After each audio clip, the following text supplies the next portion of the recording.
You are most welcome to my Essential Quinn message. We live in a world of suspended reality and total lack of wisdom by those responsible for our health and safety. What do I mean by this? Let me give you a few examples which highlight the risk that is coming to you and your family in the next 5 to 6 years. Increased car fires. Government policy states that by 2030, all new vehicle sales must not be powered by diesel or petrol. You will no doubt know the mandated alternative. When I was young, the fire brigade, as they were known then, would come into school and explain fire risks. Playing with matches and petrol, leaving things too close to a fire and so on could lead to your house burning down and loss of life. Not many houses did burn down this way, but nevertheless, authorities would alert us to the risk. So what do we find today? Battery-powered vehicles, which are left in a garage or on a drive, spontaneously combust with an ever-increasing and alarming regularity, and we are not even at the 20% sales level yet. Now, the official stats will say that other forms of vehicle are more likely to catch fire. That may or may not be the case, but the difference is the consequences of a fire.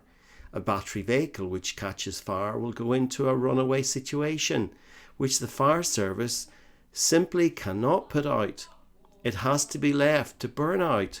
If it sets fire to your house, then that will be left to burn as well. Does such risk to you, your precious children, or property seem remotely plausible to take?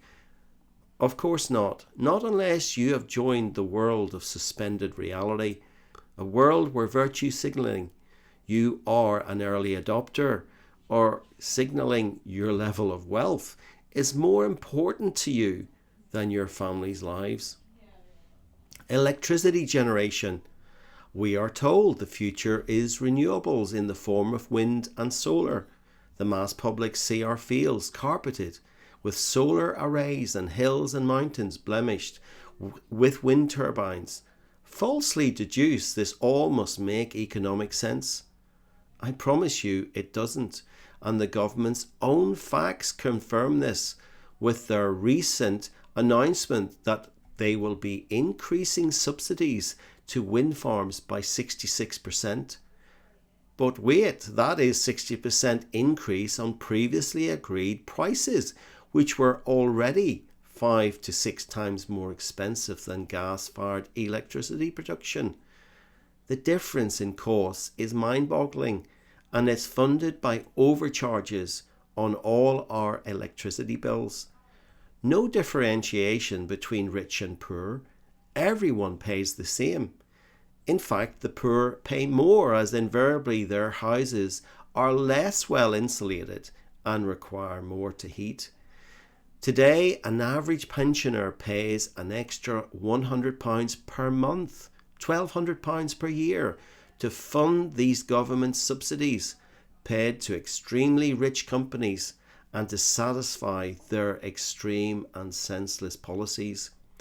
This is theft with menaces and makes Margaret Thatcher's community charge, known as the poll tax, of around £300 per person per year appear minuscule. But of course, have you heard opposition to this madness from any militant union leader or the arch socialist Bishop Justin Welby? Keir Starmer recently said the new wind farms would guarantee cheaper electricity, and this was simply a lie. And why do government subsidies for wind farms have to increase by 66% at 2012 prices? With the generous inflation indexes they link it to, that's as good as 100%. Let me tell you, when the London Array offshore wind farm came on stream, the turbines were expected to last 30 years. Now the expectation is 10 to 12 years. This fact is confirmed by this article and my calculations showing how little energy a wind turbine produces is on screen now.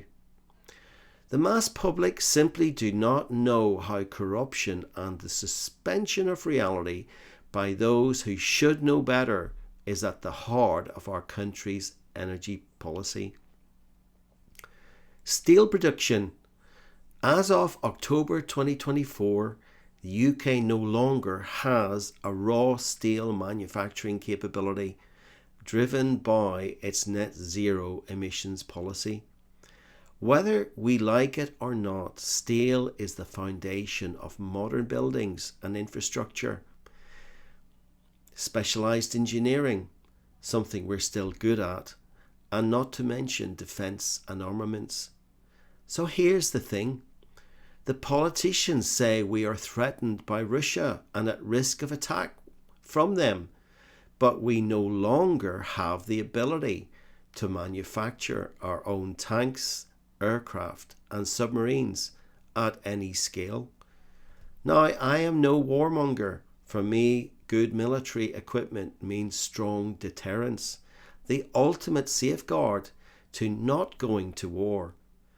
But as we see, we are led by people with a complete suspension of reality, which in turn will leave us less safe and at risk. Conclusion.